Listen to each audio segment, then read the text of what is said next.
하나님 말씀은 사무엘하 18장입니다. 오늘은 다윗 왕에게 들려진 좋은 소식과 나쁜 소식이라는 제목으로 말씀을 나누겠습니다.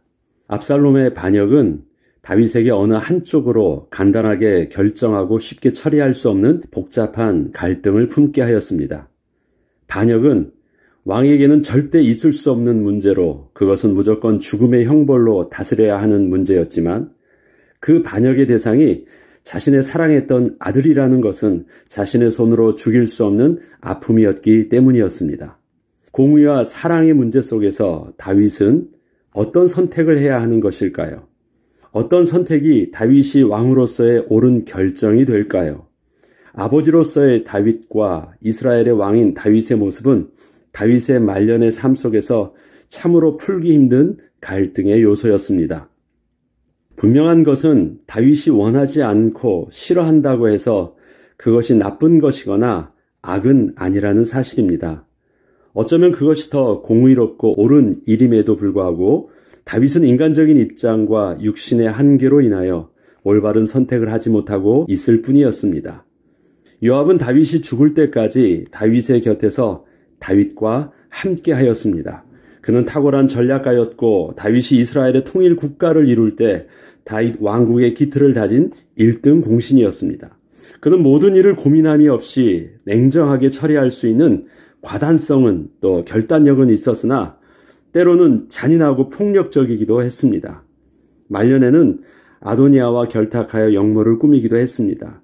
용기와 힘은 있었으나 믿음과 덕은 부족했습니다. 그는 다윗의 왕의 인생에 한 번도 빠짐없이 다윗과 함께 하였습니다. 요압은 그 어떤 신하나 장수보다도 뛰어난 지략과 용맹함이 있었고 다윗에게는 분명 든든한 버팀목이었지만 다윗은 그렇게 많은 도움을 요압에게 받으면서도 자신의 왕권이 요압의 형제들로 인하여 요압과 그의 형제들로 인하여 자유스럽지 못함을 늘 그 마음에 불만으로 가지고 있었습니다. 하나님께서는 다윗의 인생 속에서 수많은 사람들이 다윗을 지나쳐 가게 하셨음에도 불구하고 요압은 끝까지 다윗의 곁에 있게 하셨습니다. 다윗은 요압을 통하여 도움을 받으면서도 늘 마음에 함께하는 것이 좋지는 않은 감정을 가지고 있었습니다. 왕은 나가지 마소서. 다윗이 그의 백성을 내보낼 새 3분의 1은 요압의 휘하에 3분의 1은 수르야의 아들 요압의 동생 아비새의 휘하에 넘기고 3분의 1은 가드 사람 이때의 휘하에 넘기고 왕이 백성에게 이르되 나도 반드시 너희와 함께 나가리라 하니 백성들이 이르되 왕은 나가지 마소서. 우리가 도망할지라도 그들은 우리에게 마음을 쓰지 아니할 터이요 우리가 절반이나 죽을지라도 우리에게 마음을 쓰지 아니할 터이라. 왕은 우리 10,000명보다 중하시오니 왕은 성읍에 계시다가 우리를 도우심이 좋으니이다 하니라. 다윗의 신하들은 왕이 직접 압살롬과의 전쟁에 나서려 하자 가지 않도록 청합니다. 그 이유에 대해서는 왕의 목숨이 보존되는 것이 너무 중요하고 다윗의 신하들이 가서 전쟁을 치러도 충분히 감당할 수 있다는 것을 그 이유로 들면서 왕에게 설명을 하였습니다. 그런데 사실 지금의 다윗은 많이 늙어 있는 상태였고 다윗이 객관적인 입장에서 전쟁을 치를 수 없는 자신의 아들과의 싸움이었으며 반드시 반역자는 죽음을 면치 못하는 전쟁이었기에 다윗은 공적인 입장에서 볼 때 함께 할 수 있는 전쟁은 아니었습니다. 다윗은 모른 척하고 전쟁에 참여하여 압살롬을 어떻게 해서든 살리고 싶은 마음이 있었으나 신하들은 이러한 다윗을 완곡한 표현으로 막아섰던 것이었습니다. 결국 다윗은 왕이 요압과 아비새와 이때에게 명령하여 이르되 나를 위하여 젊은 압살롬을 너그러이 대우하라 하니 왕이 압살롬을 위하여 모든 군 지휘관에게 명령할 때에 백성들이 다 들으니라. 이러한 부탁을 하는 것으로 더 이상 이스라엘의 반역자를 진압하는 전쟁에 참여할 수는 없게 되었습니다. 왕이 나가지 마소서라는 말은 왕은 객관적인 판단과 입장에 설 수 없습니다. 그래서 왕은 좀 빠져주세요라는 말을 하고 있는 것입니다. 나아갔습니다. 그리고 요압이 압살롬의 심장을 찔렀습니다. 압살롬이 다윗의 부하들과 마주치니라. 압살롬이 노새를 탔는데 그 노새가 큰 상수리 나무 번성한 가지 아래로 지나갈 때에 압살롬의 머리가 그 상수리 나무에 걸림에 그가 공중과 그 땅 사이에 달리고 그가 탔던 노새는 그 아래로 빠져나간지라. 한 사람이 보고 요압에게 알려 이르되 내가 보니 압살롬이 상수리 나무에 달렸더이다 하니 요압이 그 알린 사람에게 이르되 내가 보고 어찌하여 당장에 쳐서 땅에 떨어뜨리지 아니하였느냐. 내가 내게 은 10개와 띠 하나를 주었으리라 하는지라. 그 사람이 요압에게 대답하되 내가 내 손에 은 1000개를 받는다 할지라도 나는 왕의 아들에게 손을 대지 아니하겠나이다. 우리가 들었거니와 왕이 당신과 아비새와 이때에게 명령하여 이르시기를 삼가 누구든지 젊은 압살롬을 해하지 말라 하셨나이다. 아무 일도 왕 앞에는 숨길 수 없나니 내가 만일 거역하여 그의 생명을 해하였더라면 당신도 나를 대적하였으리이다 하니 요압이 이르되 나는 너와 같이 지체할 수 없다 하고 손에 작은 창 셋을 가지고 가서 상수리 나무 가운데서 아직 살아있는 압살롬의 심장을 찌르니 요압의 무기를 든 청년 10명이 압살롬을 에워싸고 쳐 죽이니라. 결국 전쟁은 압살롬의 이스라엘이 다윗의 군대에 크게 패하고 도망을 하다가 그가 그토록 자랑하던 그 아름다운 머릿결 때문에 그 머리가 상수리 나무에 걸려서 결국 요압의 군대에 잡히게 되었습니다. 이때 요압의 부하들은 왕의 명령을 분명히 알고 있었기에 최초의 발견자는 압살롬을 죽이지 않았지만 요압은 지체할 수 없다고 하면서 고민도 없이 바로 심장을 찔러 압살롬을 죽였습니다. 이것을 본 요압의 호위병 10명은 그 압살롬을 완전히 능욕하며 쳐 죽였습니다. 요압은 지난날 압살롬이 형 암논을 죽여서 피신해 있을 때 다윗 왕의 마음을 읽고 압살롬을 다윗 왕에게 다시 데리고 올 정도로 압살롬을 도우려 했었습니다. 그러나 왕이 압살롬에 대하여 망설이기만 하고 결정을 짓지 못하던 그 우유부단함 때문에 결국 지금의 결과까지 커지게 된 것을 보고 더 이상 압살롬을 살려둘 수는 없었기에 지체하지 않고 죽인 것이었습니다. 그리고 반역자의 본을 삼아 그렇게 처참하게 죽였고 그 시체는 그가 왕의 아들이었음에도 불구하고 숲을 가운데 큰 구덩이에 던지고 그 위에 매우 큰 돌무더기를 쌓아 다시는 어느 누구도 반역은 생각지도 못하게 본을 삼았습니다. 그러나 이 소식은 아버지 다윗에게는 가슴이 아픈 소식이었습니다. 다윗에게 좋은 소식과 나쁜 소식이 공존하였습니다. 사독의 아들 아히마아스가 이르되 청하건대 내가 빨리 왕에게 가서 여호와께서 왕의 원수 갚아주신 소식을 전하게 하소서. 요압이 그에게 이르되 너는 오늘 소식을 전하는 자가 되지 말고 다른 날에 전할 것이니라. 왕의 아들이 죽었나니 내가 오늘 소식을 전하지 못하리라 하고 요압이 구스 사람에게 이르되 내가 가서 본 것을 왕께 아뢰라 하매 구스 사람이 요압에게 절하고 다름질하여 가니 사독의 아들 아히마아스가 다시 요압에게 이르되 청하건대 아무쪼록 내가 또한 구스 사람의 뒤를 따라 달려가게 하소서 하니 요압이 이르되 내 아들아 너는 왜 달려가려 하느냐 이 소식으로 말미암아서는 너는 상을 받지 못하리라 하되 그가 한사코 달려가겠노라 하는지라. 요압이 이르되 그리하라 하니 아히마아스가 들길로 다름질하여 구스 사람보다 앞질러 가니라. 압살롬이 죽은 소식은 하나님의 관점에서 보면 하나님께서 기름 부어 세운 왕을 해하려 한 자가 죽은 것이었기에 하나님께서 왕의 원수를 갚아주신 좋은 소식이었습니다. 그러나 한편으로는 왕의 사랑하는 아들이 처참하게 죽임을 당한 심히 가슴이 아픈 나쁜 소식이기도 했습니다. 다윗은 두 가지 입장에서 어느 한쪽으로 자신의 감정을 치우치게 할 수 없었습니다. 이것은 겉으로는 하나님의 공의 앞에서 기쁨으로 받아들여야 하는 소식이었고 속으로는 슬픔이 공존하는 다윗의 표현 못할 아픔이었습니다. 구스 사람이 이르러 말하되 내 주 왕께 아뢰 소식이 있나이다. 여호와께서 오늘 왕을 대적하던 모든 원수를 갚으셨나이다 하니 왕이 구스 사람에게 묻되 젊은 압살롬은 잘 있느냐? 구스 사람이 대답하되 내 주 왕의 원수와 일어나서 왕을 대적하는 자들은 다 그 청년과 같이 되기를 원하나이다 하니 왕의 마음이 심히 아파 문 위층으로 올라가서 우니라.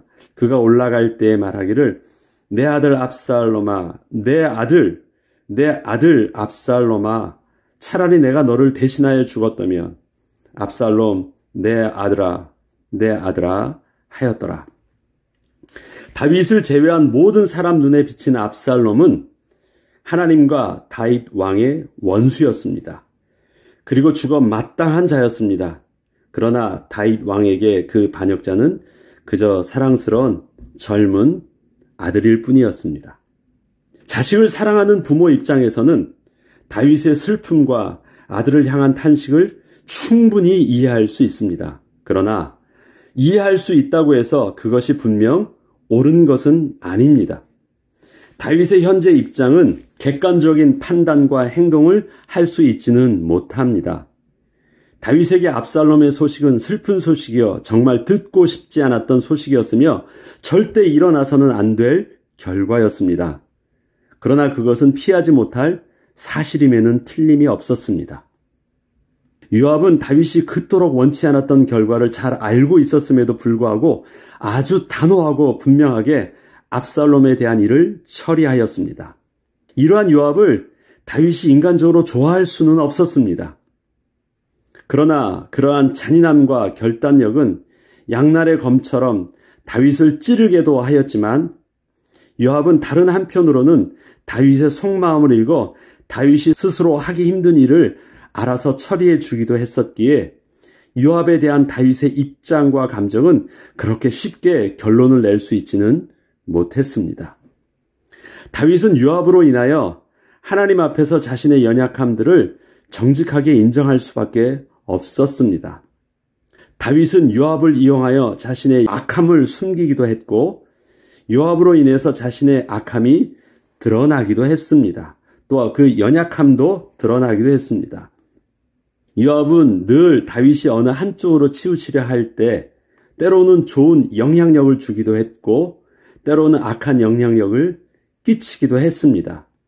다윗이 왕의 모습으로 또 남편의 모습으로 또 아버지로서의 입장과 모습은 공적인 모습과 개인적인 모습에서 언제나 그 한계를 가지고 있었습니다. 이러한 인간적인 한계의 모습 속에서 다윗은 언제나 하나님 앞에서 올바른 결정을 다 할 수 있지는 못했었는데 요압은 그 사이에서 다윗이 원하든 원하지 않던 간에 평생에 함께하면서 다윗의 영적인 균형 감각을 유지시켜준 인물이었습니다.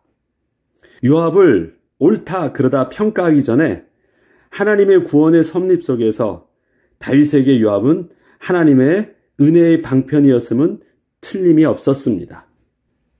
우리의 인생 속에는 하나님의 선하신 인도하심 속에서 요압과 같은 자가 있을 수 있음을 봅니다. 우리의 죄성은 늘 어느 누구의 간섭도 받지 않기를 원하기에 내가 가는 길에 조금이라도 나의 뜻과 생각을 거스리면 나는 그와 같은 자를 나의 원수같이 여기기도 하지만 우리는 늘 나에게 좋은 것과 싫은 것이 하나님의 선과 악의 구분과는 분명히 다름을 우리는 겸손하게 인정해야 함을 하나님 앞에서 바라보게 됩니다. 하나님의 사랑은 하나님의 공의를 만족시키시는 사랑이셨습니다. 당신의 아들을 주시기까지 그 대가를 치르시는 사랑이셨습니다. 우리는 언제나 인간의 한계와 연약함 속에서 늘 고통을 느끼며 갈등할 수밖에 없는 현실 속에 있지만 이러한 우리의 삶 속에서 우리는 하나님의 선하심을 고백하며 우리의 인생에 있어서 요압과 같은 대상과 요압과 같은 사람을 새롭게 바라볼 수 있는 겸손과 지혜가 회복되기를 우리는 기도해야 합니다. 내가 싫은 사람이 다 나쁜 사람은 아닙니다. 우리는 그렇게 늘 가시와 같은 인생에 사람을 만나기도 하고 또 가시와 같은 그 인생의 상황들을 또 핸디캡을 우리가 가지고 있기도 합니다. 그런데 하나님은 그를 가시와 같은 질병 같은 것을 하나님께서는 내 은혜가 내게 족하다 하면서 오히려 바울에게 있어서는 하나님의 은혜의 방편 속에서 그냥 두셨습니다. 그것은 바울 입장에서는 하나님의 거절이셨습니다. 그렇지만 바울의 인생의 끝은 무엇이라고 고백하냐면 나의 약함을 통해서 하나님의 온전함과 복음의 풍성함과 복음의 영광이 온전히 드러날 수 있었음을 다윗은 겸손하게 인정할 수밖에 없었습니다. 요압의 요압된 모습은 그가 하나님과의 관계 속에서 하나님께서 심판하실 일들이 있을 수 있습니다. 그러나 일평생 모든 사람이 다윗을 다 지나치게 했지만 다윗이 죽어서까지도 남겨둘 때까지 요압은 다윗과 함께하였습니다. 하나님의 선하신 섭리 속에서 다윗을 평생 존귀케 하시는 자로 세워주셨습니다. 그에게 선한 영적인 영향력을 끼쳤던 사무엘도 나단 선지자도 또 아비아달이나 많은 사람들도 다 지나가는 사람이 되겠는데 왜 하나님은 요압은 다윗이 죽을 때까지 남겨두셨을까요? 그것은 하나님의 또 다른 은혜의 방편이셨습니다. 우리의 삶 속에 하나님은 유익함 속에서 우리의 아픔을 가시와 같이 남겨둘 수도 있습니다. 그것은 우리가 겸손함으로 우리의 삶의 상황과 사람과 나의 가지고 있는 모든 연약함들을 그렇게 하나님의 선하심 속에서 바라보며 우리가 새로운 모습으로 대하고 그렇게 맞이할 수 있는 은혜 가운데 우리의 영적인 밸런스들은 온전히 유지할 수 있음을 우리는 정직하게 인정해야 됩니다. 공의와 사랑은 참으로 맞지 않는 갈등되어지는 두 가지 영역입니다.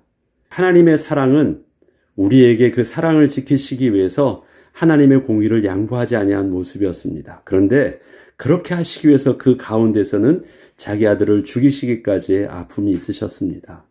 그 아픔이 우리 속에서도 하나님이 있음을 보게 하십니다. 저와 여러분에게 그 은혜의 방편을 따라 하나님의 선하심 속에 나의 모든 좋은 것과 아픔까지도 내게 은혜로 주신 것임을 우리가 인정하고 겸손하게 주의 은혜 가운데 감당할 수 있는 영적인 힘을 오히려 달라고 기도하며 하나님의 선하심 속에 인도받는 저와 여러분들에게 주의 이름으로 축복합니다. 기도하겠습니다. 하나님 아버지, 하나님의 주신 것은 하나님께서 행하신 모든 일들은 실수함이 없으십니다. 하나님의 모든 일들은 하나님의 선하심 속에서 우리에게 주신 것입니다. 우리에게 있는 아픔까지도 하나님은 우리에게 은혜로 허락하셨습니다.